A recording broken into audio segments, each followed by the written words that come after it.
Olá, meu nome é Leandro Franco e na aula de hoje nós vamos falar sobre os decretos de Deus. Mas antes disso, quero dar alguns recadinhos. Se você ainda não é inscrito ao nosso canal, se inscreva no nosso canal, compartilhe, curta. Ou se caso não gostar do conteúdo, pode dar dislike, comente aqui o que você não entendeu e no que for possível eu vou estar ajudando você. Lembrando que nosso curso é um curso básico, não é um curso avançado sobre teologia, mas creio que vai ser bênção para a sua vida. Vivemos um momento de pandemia, e muitos dos evangélicos e cristãos têm se desesperados, pois não conhecem a Deus. E hoje nós vamos falar de algo muito importante, de um dos atributos de Deus, que é os seus decretos, e que nos fazem entender até mesmo o momento que nós estamos passando. Mas antes disso, eu pedi a você, caso você possa, abra sua Bíblia em Romanos, capítulo 8. A gente vai fazer a leitura do versículo 28. Romanos 8, 28. Diz assim a palavra do Senhor: E sabemos que Deus faz todas as coisas cooperarem para o bem daqueles que o amam e que são chamados de acordo com o seu propósito. Os decretos de Deus não é uma aula fácil. Eu estou aqui receoso que a aula pode ficar um pouquinho grande, mas eu peço que você tenha paciência e tenho certeza que vai ser uma bênção sobre a sua vida. Os decretos de Deus, embora nós falamos decretos de Deus, nós possamos entender como somente um. O decreto de Deus é o propósito ou determinação com respeito às coisas futuras. Eu esqueci de mostrar para vocês. Essa é a versão que eu tenho do livro Os Atributos de Deus, de A.W. Pink. A editora é a editora Pes. Eu vou colocar o link da compra do livro. Só lembrando que a compra não é obrigatória, só com as aulas você vai ser abençoado. Mas eu vou colocar o link aqui. Esse é o nosso livro-texto. Nós não temos apostila, porém estou seguindo esse livro, tá bom? Os decretos de Deus são o seu propósito ou determinação a respeito das coisas futuras. Nós entendemos que Deus decretou somente uma vez, na eternidade passada, todas as coisas. Embora venhamos a falar sobre os decretos de Deus, porque é assim que a nossa mente finita entende, né? São vários decretos, mas Deus o determinou somente uma vez na eternidade passada. A palavra decreto, ela não é encontrada somente falando desse propósito na Bíblia. Nós podemos encontrar outras palavras que refletem a esse propósito que nós estamos estudando sobre os decretos de Deus, como no Salmo 2, versículo 17, que fala o decreto, Efésios, capítulo 3, versículo 11, lembra a respeito do seu eterno propósito. Em Atos 22, 23, fala determinando o conselho e presciência de Deus. Efésios 1, 9 diz que o mistério da sua vontade. Romanos 8, 29, lemos que também predestinou. Efésios 1, 9 fala sobre o seu beneplácito. Os decretos de Deus são denominados seu conselho, para que significar são consumadamente sábios, são chamados sua vontade para mostrar que ele não estava sob nenhum domínio, mas agiu de acordo com o seu beneplácito. E aqui quando nós falamos sobre os decretos de Deus, né, sendo o seu conselho, a sua vontade, Deus não foi influenciado por algo. Nós somos influenciados sempre por alguma coisa, tomarmos uma decisão sobre a nossa vida. Deus assim não foi. Deus decidiu, fez por sua própria sabedoria e por sua própria vontade. Todas as coisas colaboram para que os seus decretos sejam realizados. E Deus tem controle sobre todas as coisas, até mesmo sobre o pecado. Embora Deus possa usar até mesmo o pecado, ele não foi o criador do pecado, pois em sua essência ele é bom. E como Deus sendo santo, ele não pode criar algo que é ruim, que é o pecado. E como que isso acontece, irmão Leandro? Como que Deus pode usar o pecado? Não sei se você é experiente ou já tem contato com a Bíblia, mas existiu um personagem bíblico, né? Existiu, digo, ele morreu, porém ele existe, ele está vivo com o Senhor, assim no céu, esperando a sua ressurreição. José foi um jovem hebreu que infelizmente foi vendido. O intuito não era ser vendido muito bem, era ser morto pelos seus irmãos por causa de ciúme.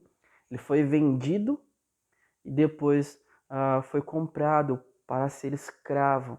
E quando ele se tornou escravo, Deus abençoou a vida dele. Logo, ele se tornou por assim dizer, um gerente da casa de Potifar, né? E não havia outro homem maior ali naquela casa depois de Potifar, somente José.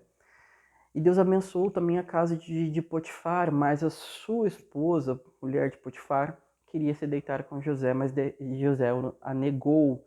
E no fato dele ter negado ela armou uma armadilha para ele, o condenando ao fato dele tentar ter estrupado ela. E mais uma vez José foi foi ali condenado injustamente e na prisão passou um bom tempo, né? E depois José poderia, por meio do Espírito Santo, revelar os sonhos, os segredos dos sonhos. Era algo muito comum no Velho Testamento e Deus assim trabalhava com os seus servos. E José ali adivinhando os sonhos, por assim dizer, né, dos servos do rei, do faraó, ele passou ali mesmo assim um bom tempo na prisão. Depois houve um período a qual esses copeiros, o copeiro foi solto, o faraó teve um problema com os sonhos, no caso pesadelos, não sabia o que estava acontecendo. O copeiro, depois de muito tempo, lembrou que tinha um jovem preso que pôde ali revelar os segredos dos seus sonhos. O faraó chamou José, José revelou a ele, e como José revelou a ele, José se tornou governador do Egito, sendo o homem mais poderoso abaixo de Faraó. E nesse sonho Deus mostrou que a terra passaria alguns anos com muita fome. E tudo isso veio e mostrou que Deus estava no controle pelo fato de que, como a terra passaria fome, Deus mandou José primeiro para o Egito, para que ele pudesse dar condição ao seu povo, aos seus irmãos, para que eles se alimentassem. E quem falou isso foi o próprio José, quando disse que não foram os irmãos dele que o enviou para o Egito, mas foi o próprio Deus, para que este povo, sendo eles patriarcas da tribo de Israel, do povo de Israel, pudesse dar a linhagem ao nosso Messias, que é Jesus Cristo. Então você vê que Deus usou o pecado dos irmãos de José, certo? Usou o pecado da mulher de Potifar. Tudo isso, todas essas coisas, embora José não entendesse muitas vezes de imediato, todas as coisas colaboram para o bem daqueles que o amam. Então os decretos de Deus, mesmo usando o pecado, Deus não foi aquele que originou o pecado no coração dos irmãos de José, com ciúme, ou até mesmo na mulher de Potifar, mas Deus usou o mal para o bem. Então você vai ver isso muito na Bíblia. Então Deus, mesmo sendo um Deus que usa o mal, ele não é o criador do mal. Deus também não deixou a sua criação solta. Deus não é aquela pessoa que deu início ali, né? Rodou a engrenagem do mundo e colocou as suas leis naturais para que elas regessem todo o universo e foi embora. Deus não foi assim.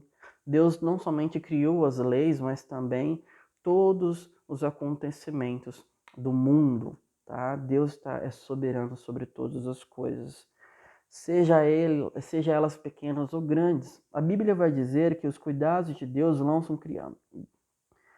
Deus alcança as criaturas mais insignificantes e as mais diminutos eventos, né, com a morte de um pardal e a queda de um fio de cabelo. Você já deve ter ouvido essa história que Jesus falou, que não cai um cabelo só da nossa cabeça, ou um pardal morre se Deus assim não permitir. Ora, se essas pequenas coisas Deus assim tem um controle, o que dirá as mais grandes, como o coronavírus? Então, aqui já começa uma grande diferença. A Bíblia nunca negou o controle de Deus sobre todas as coisas. Em Deuteronômio vai falar que quem fez o surdo e o mudo, o cego, não fui eu, Deus falando para Israel. Quem dá a vida e quem tira a vida não sou eu. Então aqui é totalmente diferente muitas vezes quando nós não entendemos isso. Ora, o que meu filho fez para ele nascer assim? O que eu fiz para perder um emprego? O que eu fiz para... Ora, Deus está no controle. Mesmo que eu não entenda, Deus está no controle sobre todas as coisas. Mesmo que uma árvore murche, Deus está no controle. Uma coisa simples, simples, irmãos. Simples, Deus está no controle sobre todas as coisas. Então, não devemos nos desesperar. Mas nós temos algumas coisas a considerar como as quatro propriedades dos atributos de Deus.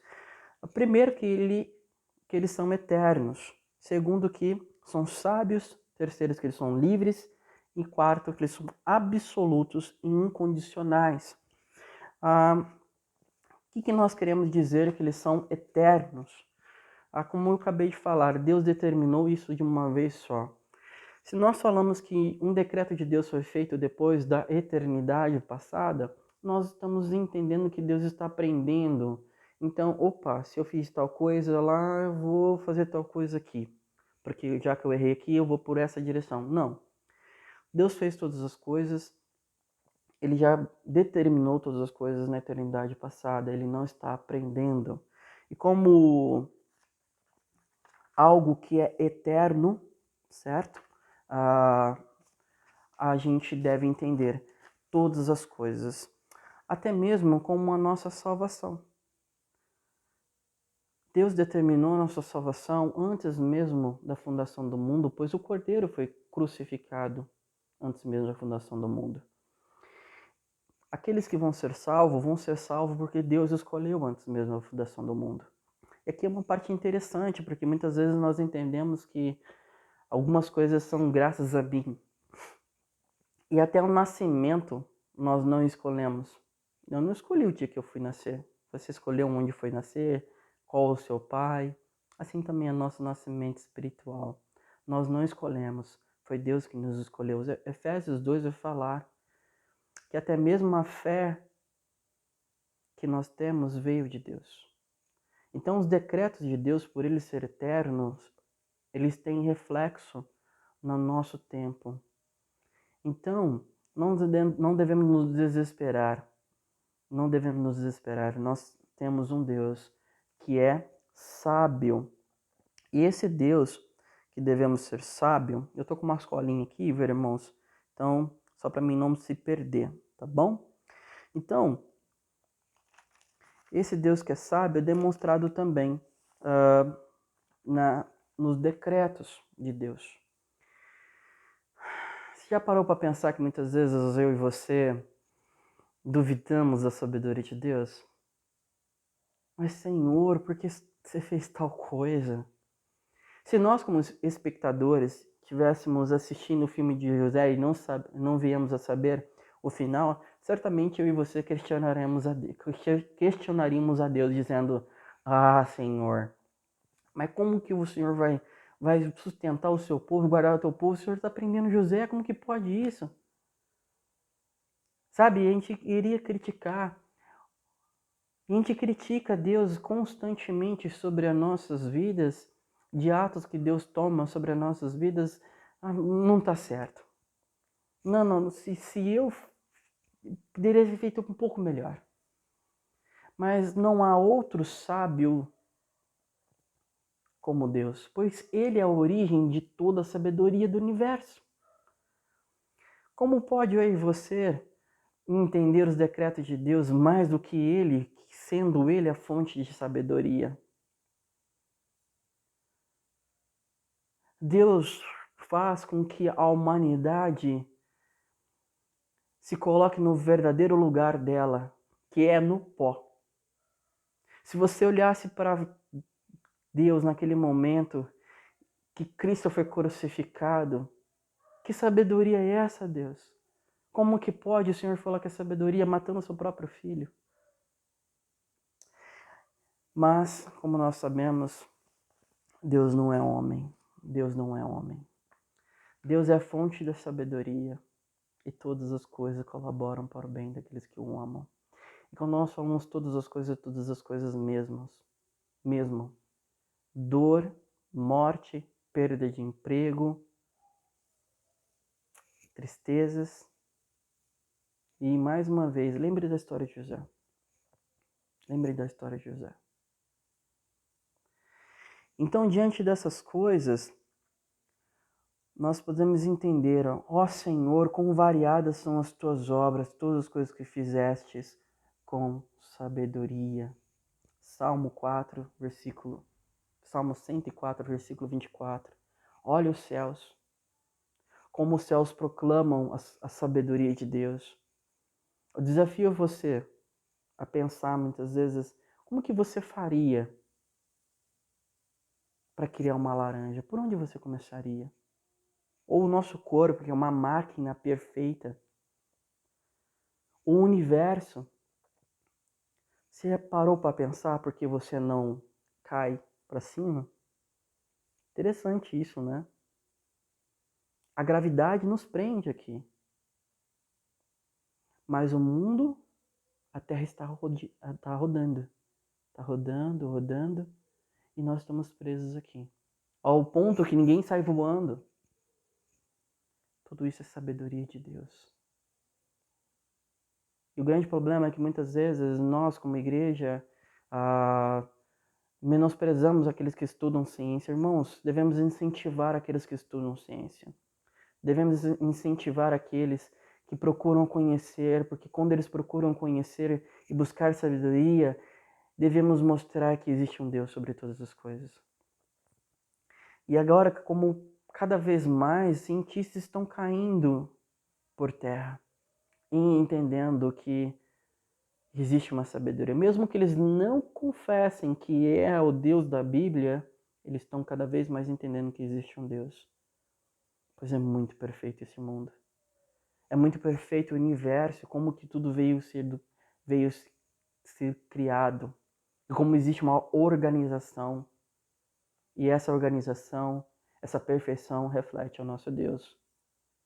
Aonde reside toda a sabedoria. Em terceiro lugar, eles são livres. Os decretos de Deus são livres, como eu falei para vocês.